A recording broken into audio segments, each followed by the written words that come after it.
Hari ini kita sama-sama belajar terus.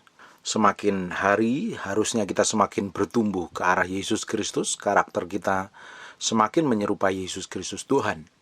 Nah, kita belajar firman itu bukan hanya sekedar ngisi kepala. Kalau kita belajar firman mengisi kepala, nanti akhirnya kita jadi orang yang sombong. Karena merasa tahu segala sesuatu, merasa bisa, merasa memiliki pengetahuan, akhirnya mudah sekali merendahkan orang lain atau memandang rendah orang lain. Kita belajar firman setiap hari tujuannya untuk merubah kita yang di dalam ini loh. Karena dalam diri kita ini ada banyak hal yang perlu diperbaiki, perlu dirubah, perlu diselaraskan sesuai dengan kebenaran firman Tuhan. Harusnya ya orang yang belajar firman, ngerti firman itu orang itu semakin rendah hati. Saya tidak habis pikir kalau orang ngerti firman, belajar firman, tapi tambah tinggi hati, tambah merasa benar sendiri, berarti ada yang salah. Dia ngerti firman hanya di kepala. Ya, kita hari ini belajar firman. Kalau Bapak Ibu dengerin apa yang saya sampaikan, apa yang saya khotbahkan, Bapak Ibu mesti cerna dan terima di dalam hatimu loh. Bukan ngisi kepalamu. Kalau engkau ngisi di kepalamu diisi terus, hatinya tidak diubah Tuhan, engkau jadi orang yang sombong, benarnya sendiri, merasa suci, merasa tahu segala sesuatu, dan mudah sekali menghakimi dan menilai orang lain menurut kacamatamu sendiri loh. Kita belajar firman tujuan untuk merubah yang di dalam ini loh. Merubah, diubah terus, diperbaharui terus, dikoreksi, dibersihkan. Makanya kadang sekali mendengarkan firman, nyakitin kadang firmannya, negur, nemplak seringkali. Saya tidak bisa menyampaikan firman yang hanya sekedar menyenangkan telinga orang. Percuma. Saya ingin menyampaikan firman dan ketika orang mendengarnya itu orang itu berubah menjadi serupa segambar dengan Kristus. Memang tujuan kita utama adalah berubah menjadi serupa segambar dengan Yesus Kristus Tuhan. Karena di dalam diri kita ini perlu dibersihkan setiap hari dengan firman. Kalau tidak kita berkaca, bercermin dengan firman, kita menjadi orang yang benar terus. Benar sendiri, hebat sendiri, pinter sendiri. Akhirnya apa? Memandang rendah orang lain. Tapi kalau kita ini belajar firman terus, kita mesti tahu semakin orang belajar firman, semakin ngerti Tuhan, semakin kenal Tuhan, sampai ke dalam hatinya Tuhan, orang itu semakin rendah hati. Tidak mungkin sombong, karena dia tahu siapa yang dia sembah, dia siapa yang dia layanin. Saya ini belajar setiap hari, ingin kenal Tuhan, dan semakin belajar Tuhan, pengenal Tuhan, saya ingin banyak luangan waktu belajar, menggali kebenaran, mengenali Tuhan. Semakin saya bukan siapa-siapa. Ini harusnya kita semakin hari semakin tahu diri bahwa kita ini bukan siapa-siapa tanpa Tuhan. Kita tidak bisa mengandalkan kekuatan kita sendiri, kepandaian kita sendiri, keuangan kita sendiri, atau jabatan, atau gelar, atau apapun juga. Kita perlu Tuhan, kita butuh Tuhan di setiap waktu. Kita perlu Tuhan di setiap musim. Kita butuh Tuhan membimbing kita terus supaya hati kita didapatin berkenan di hadapan Tuhan. Bapak Ibu, di dalam hati kita ini belum banyak kekotoran, banyak kenajisan. Banyak hal yang buruk yang harus diubahkan, harus diselaraskan dengan Tuhan. Ada beberapa orang yang sukanya nggak bisa kontrol emosinya, meledak, marah. Orang yang suka memarah, akhirnya ngapain? Dia pasti membangkitkan pertengkaran. Dan orang-orang model seperti ini adalah orang-orang yang sebenarnya selalu merasa benar, selalu merasa hebat. Di Amsal 15 ayat 18, si pemarah membangkitkan pertengkaran. Pemarah selalu membuat pemicu keributan, pertengkaran. Pemarah ini sama siapapun karena dia merasa benar, merasa suci, merasa kudus, merasa layak, merasa masuk surga sendiri dan yang lain masuk neraka. Ketika menghadapi masalah tekanan himpitan, problem, singgungan dengan orang lain, dia pasti marah. Ketika harga dirinya disinggung, pasti marah. Ketika apa yang diinginin tidak didapatin seperti kemauannya, marah. Kalau jadi bos yang horor, bos yang pemarah, egois. Orang modelnya begini, kalau punya duit sombongnya tidak karu-karuan. Kalau jadi istri yang ingin ngontrol suaminya, marah, bentak-bentak, marah, ngambekan dan lain sebagainya. Kalau di suami, jadi suami yang otoriter. Kalau jadi karyawan yang bangkang, susah diatur, susah dikendalikan. Kalau jadi hamba Tuhan tinggi hati, suka menghakimi orang lain. Ini kita mesti belajar nih, supaya hati kita yang di dalam itu dirubah. Kalau kita nih jadi pemarah, dikit-dikit marah, mendapatkan apa yang diinginnya tidak tercapai, marah, nyalain orang lain, tersinggung sedikit marah, ngadepin masalah yang berat marah-marah dan cari kambing hitam. Akhirnya ngapain? bikin pertengkaran. Semua orang nggak suka. Coba cek ya, ini suami istri, tanya suamimu, tanya istrimu. Aku ini benar-benar menjadi suami atau pasangan hidup yang seperti kamu menyenangkan hatimu apa enggak? Atau aku ini orang yang sabar, atau aku ini seorang pemarah? Coba cek masing-masing. Kalau kita ini masih meledak-ledak emosi kita, ya, meledak-ledak, ngamuan, emosian, benarnya sendiri, kita menjadi orang yang tidak sabar. Akhirnya ngapain? Ribut dan gegeran. Si pemarah membangkitkan pertengkaran, tetapi orang yang sabar memadamkan perbantahan. Hanya orang yang sabar. Orang yang sabar itu lebih banyak diam loh. Kalau Bapak Ibu marah, pingin marah itu, izin sama Tuhan. Tuhan, aku boleh nggak marah? Seringkali saya ketika pingin marah dengan istri saya atau dengan siapapun juga tuh, Tuhan, aku pingin marah nih, pingin benar-benar marah. Boleh nggak marah? Saya izin Tuhan. Saya nggak mau apa yang saya lakukan nanti malah menyakitin. Kalau pemarah biasanya ngomongnya ngawur. Kalau udah marah, reaksi mulutnya salah. Kalau reaksi mulutnya salah karena merasa benar sendiri, karena dikuasain oleh emosi, ngomongnya salah, menyakitin orang lain. Nah, setengah jam kemudian atau sejam kemudian baru sadar. Udah minta maaf, tapi dengan kata-kata yang udah banyak melukai orang lain. Itu susah dipulihkan, susah disembuhkan. Kenapa?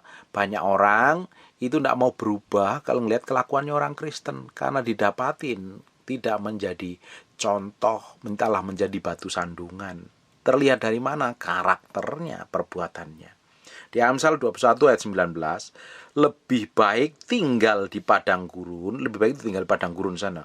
Tinggal sama kadal gurun, tinggal sama kalajengking dan kaktus, daripada tinggal dengan perempuan yang suka bertengkar dan pemarah. Ini perhatikan ini, istri-istri ini. Saya tahu memang istri itu kadang perlu pelampiasan untuk ngomong ya. Ngomong sehari meski ngeluarin kosakata 5.000 atau 25.000 kali. Tapi Bapak Ibu juga meski belajar mengendalikan diri dengan baik loh. Jangan asal marah, dikit-dikit marah sama suamimu. Suamimu tuh punya perasaan yang harus dihormatin, harus dihargain.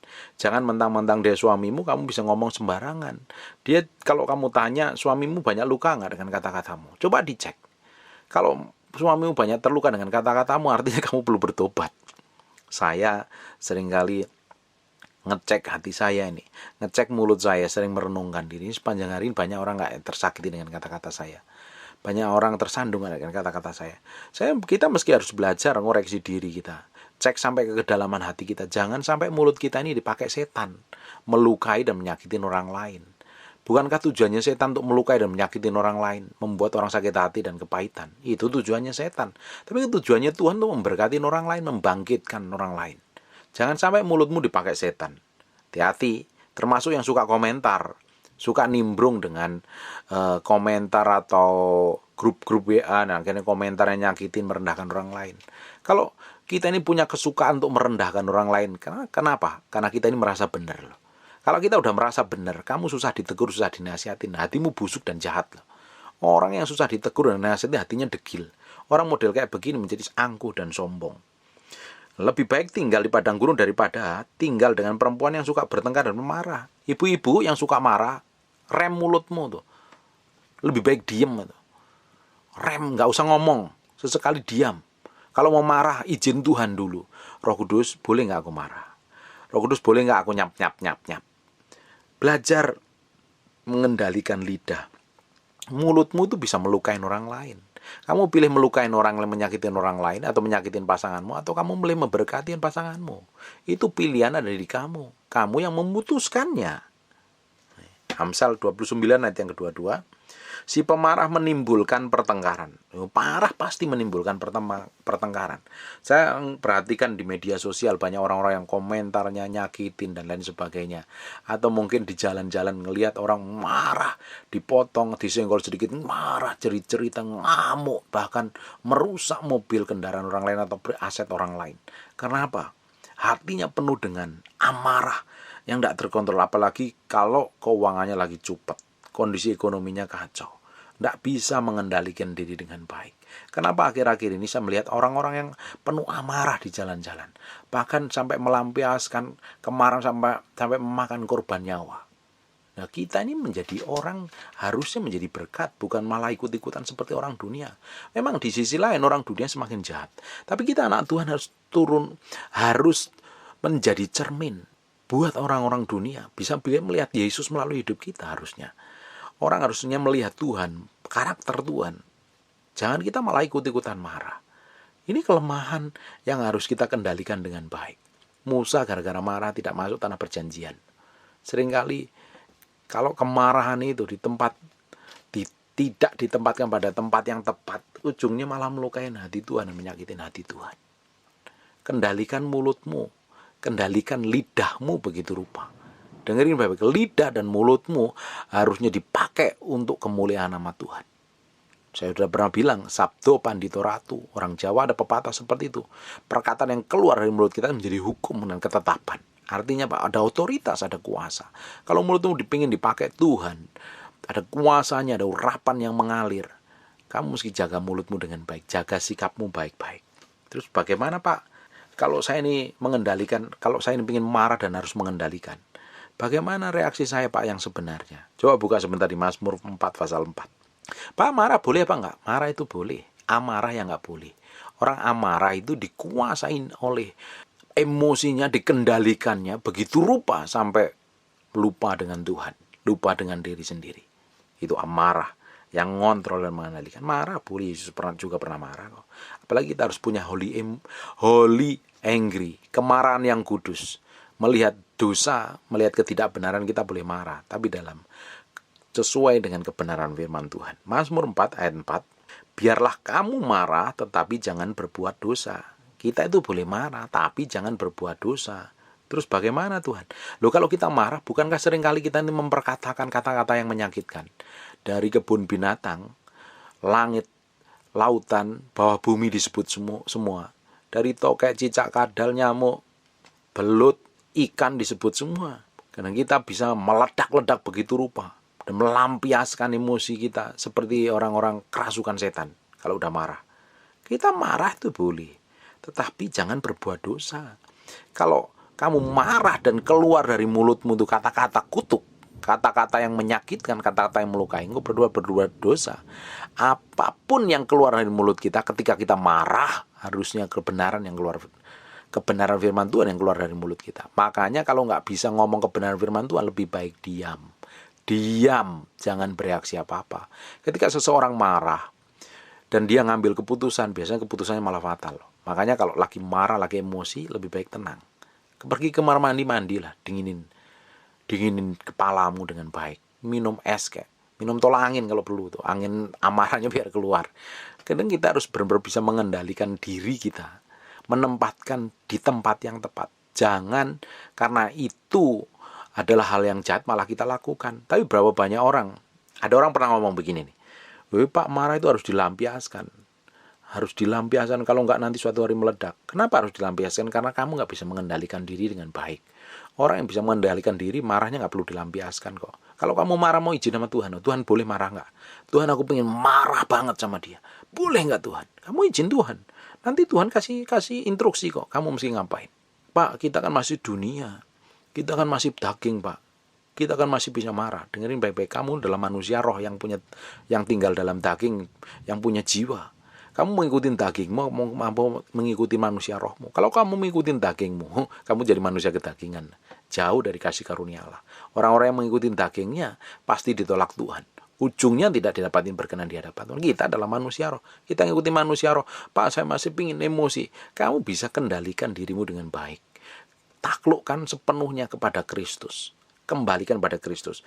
Bila kamu marah, biarlah kamu marah, tetapi jangan berbuat dosa. Berkata-katalah dalam hatimu di tempat tidurmu. Tetapi tetaplah diam. Suruh diam kok. Kenapa sih kok disuruh diam? Karena mulutmu seringkali menyakitin hati orang lain, melukai hati orang lain. Marahmu sudah reda, tapi orang yang disakitin tetap terluka. Bukankah malah bikin dosa? Malah bikin batu sandungan. Kita marah, datar. 15 menit, 10 menit kelar, selesai. Setengah jam selesai. Tapi orang yang bersinggungan dengan amarahmu, dia terluka loh dengan kata-katamu yang jahat, kata-katamu yang menyakitkan. Makanya kita disuruh diam, mengendalikan diri. Diam nih. Perhatikan baik-baik ya. Biarlah kamu marah, tetapi jangan berbuat dosa. Berkata-katalah dalam hatimu di tempat tidurmu. Suruh tidur malahan kalau lagi marah. Ngomongnya dalam tempat, Tuhan aku kesel, pingin ngamuk sama dia. Tuhan boleh nggak? Ngomong sama Tuhan. Tetapi tetaplah diam, sela. Ada kata sela, artinya berdiam. Kamu disuruh diam di hadirat Tuhan. Kalau kamu marah, ini ibu-ibu yang suka ngomel dengan suaminya, ngomel dengan pasangan hidupnya. Kalau ketika kamu pengen ngomel, kamu disuruh diem. Kalau nggak bisa diem, kamu disuruh tenang dan berdoa dalam hadirat Tuhan. Supaya apa? Kamu bisa mengendalikan diri dengan baik. Kalau tidak, hidupmu akan kacau dan berantakan. Di Mazmur 4 ayat 8, dengan tentram aku mau membaringkan diri, lalu segera tidur, sebab hanya Engkaulah ya Tuhan yang membiarkan aku diam dengan aman. Ini orang yang bisa mengendalikan diri itu bisa ngomong begini, Tuhan, dengan tentram aku pengen tidur, membaringkan diri, lalu aku segera tidur, aku pengen rebahan, terus tidur, sebab hanya Engkaulah yang ya Tuhan yang membiarkan aku diam dengan aman. Enjoy. Orang Kristen itu harus enjoy ku Tuhan. Memang kita pikul salib sangkal diri setiap hari. Kita harus menyalibkan semua sifat kedagingan yang tidak berkenan di hadapan Tuhan. Harus itu. Harus. Pikul salib sangkal diri. Harus, wajib itu. Tetapi enjoy menikmatinya, menikmatin hidupnya. Ketika ada orang yang menyakitin, dia enjoy. Ketika ada orang yang menyinggung, merendahkan, dia tahu jati dirinya dalam Kristus. Bahwa dia orang diurapin Tuhan, orang yang dipilih Tuhan. Siapapun bisa merendahkan. Siapapun bisa ngomong jelek. Tapi dia adalah orang pilihan Tuhan. Kalau engkau tahu posisimu dalam Kristus, orang merendahkan, menyakitin, melukai, tidak menghargai, kamu tenang aja. Karena kamu di dalam posisimu, di dalam hadirat Tuhan. Kalau kamu diurapin Tuhan, kamu dipilih Tuhan, siapa yang sanggup melawan kamu? Kenapa orang itu marah ya ketika direndahkan? Dibilang harga dirinya yang paling mahal. Emosinya akhirnya meledak-ledak dan marah. Gara-gara marah orang bisa membunuh. Kenapa bisa seperti itu? Karena dia tidak tahu jati dirinya dalam Kristus itu siapa. Kalau kita ini masih direndahkan orang sakit itu. Kalau orang merendahkan kita, nggak menghargai kita itu masih sakit, artinya kamu belum benar-benar mati. Kalau kamu udah benar-benar mati, orang merendahkan kamu, orang nyinggung kamu nggak akan bereaksi apa-apa. Karena kamu sudah mati. Tapi kalau kamu bereaksi, marah, tersinggung, sakit hati, dendam, kamu perlu dimatikan. Dagingmu yang perlu dimatikan. Itu penting sekali. Supaya apa? Suatu hari kamu didapatin berkenan di hadapan Tuhan. Supaya kamu bisa menjadi berkat bagi banyak orang. Tidak emosian. Dan orang di sekitarmu menikmatin Kristus dan kuasanya. Bapak Ibu, harusnya banyak orang di sekitar kita itu menikmatin Tuhan. Bertobat melalui kita. Tapi berapa banyak orang yang tersandung dengan sikap dan kata-kata kita yang menyakitkan. Bukankah mulut kita ini harus memperkatakan firman Tuhan itu siang dan malam? Tapi berapa banyak kita memperkatakan firman Tuhan siang dan malam dibanding dengan marah-marah, maki-maki, emosi, meledak-ledak, gosip, ngomong jelek, ngomong buruk, menilai, merendahkan orang lain. Ayo coba, presentasinya lebih banyak di mana? Prosentasinya lebih banyak di mana? Kalau masih kita ini didapati masih kedagingan, penuh emosi dan amarah, artinya kita perlu menyalibkan diri kita. Kita perlu belajar terus sesuai dengan kebenaran firman Tuhan. Makanya Bapak Ibu, ketika Bapak Ibu dengar firman seperti ini, koreksi dalam hatimu. Kelemahanmu harus diperbaiki. Kelemahanmu harus ditanggalkan pakai kekuatannya Tuhan. Bapak Ibu, kita tidak bisa hidup kudus dengan kekuatan kita. Kita akan jadi orang yang lelah dan capek dan berusaha menyenangkan orang Tuhan. Menyenangkan orang terus. Tapi kita mesti bergaul dengan Tuhan, minta kekuatan Tuhan supaya Tuhan bawa kita dalam kekudusan, dalam kesucian. Kita diberikan kemampuan untuk hidup benar, berkata-kata benar, bersikap benar seperti yang Tuhan mau. Supaya hidup kita ini tambah hari, tambah diubahkan menjadi serupa segambar dengan Tuhan. Berapa banyak orang yang ngaku Kristen? Bertahun-tahun lagi. Sudah dari lahir procot langsung percaya Yesus, ngaku Kristen, tapi hidupnya, kelakuannya, mulutnya tidak mencerminkan orang Kristen. Nyakitin, merendahkan, melukai, tidak menghargai, tidak menghormati. Suatu hari kita akan mempertanggungjawabkan segala sesuatu yang kita perbuat, yang kita lakukan, yang kita katakan di hadapan Tuhan. Bahkan sepatah kata pun yang keluar dari mulut kita, kita harus bertanggungjawabkan di hadapan Tuhan. Kita harus didapati menjadi orang yang berbeda. Kekristenanmu itu harus berbeda. Mulutmu harus berbeda. Sikapmu harus berbeda, kelakuanmu harus berbeda. Makanya koreksi terus setiap hari. Kelemahanmu di mana? Diperbaiki. Kekuranganmu di mana? Ditutup dengan kekuatan Tuhan. Berubah dan bertobat terus menjadi serupa segambar dengan Tuhan. Jangan menjadi orang yang emosian. Dikit-dikit meledak, dikit-dikit tersinggung, dikit-dikit sakit hati, dikit-dikit gak terima. Kamu tuh orang Kristen atau pemain sinetron, pemain drama. Kalau kamu hanya sekedar Kristenmu manipulasi, Kristenmu palsu, kamu menjadi pemain drama. Kenapa pemain drama? Dikit-dikit tersinggung, dikit-dikit marah, dikit-dikit pengen balas, dikit-dikit segala macam action doang. Kekristenan kita tuh realita loh, praktek hidup 24 jam sehari sesuai dengan apa yang Tuhan mau, sesuai dengan firman yang tertulis. Kalau tidak, kekristenan kita itu nol besar. Ngomongnya Kristen, fisiknya di gereja, tangannya angkat tangan, mulutnya nyembah Tuhan, tapi kelakuannya jahat di mata Tuhan. Bukankah itu membohongin Tuhan? Kita harus hidup, kita harus benar-benar berubah terus dari hari ke hari.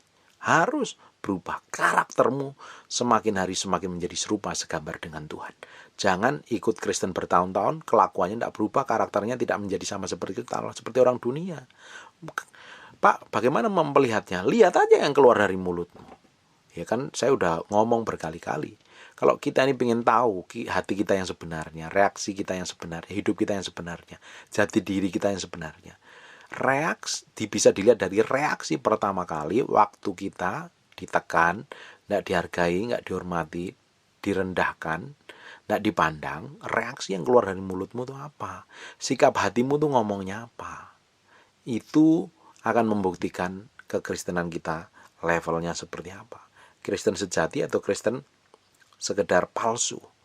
Bapak Ibu, kita harus benar-benar menjadi orang yang bisa menguasai mulut kita, menguasai semua perkataan kita. Jangan sampai keluar dari mulut kita itu merendahkan dan menyakitin orang lain. Bukankah mulut kita akan dipakai menjadi berkat bagi banyak bangsa-bangsa?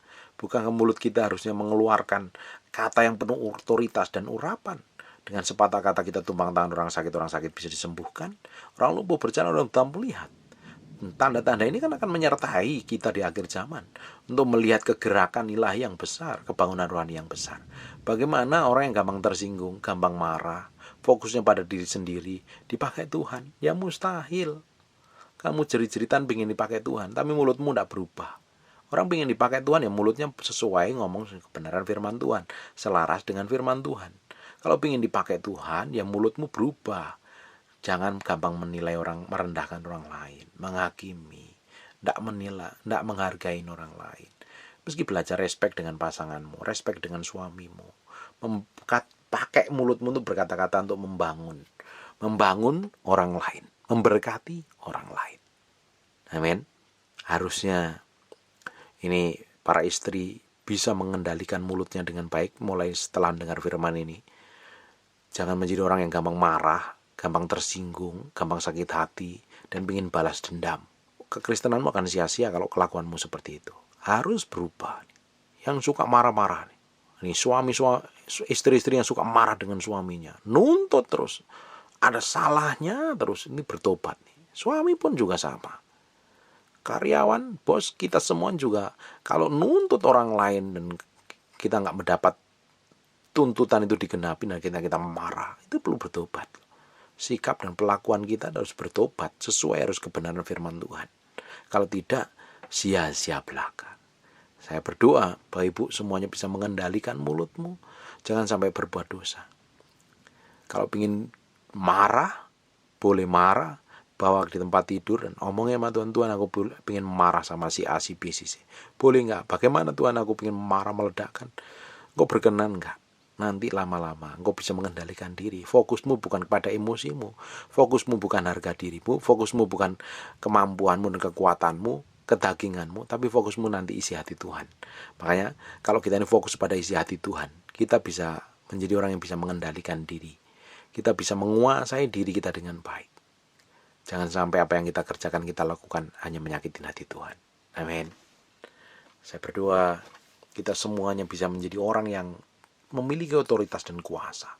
Perkataan kita berbobot. Kalau engkau berkhotbah, bisa khotbah bisa menjamah banyak orang, merubah hati banyak orang.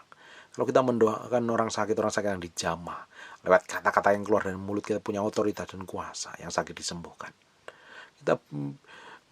Mulut kita bisa melakukan mujizat yang ajaib karena kasih karunia dan kekuatan Tuhan.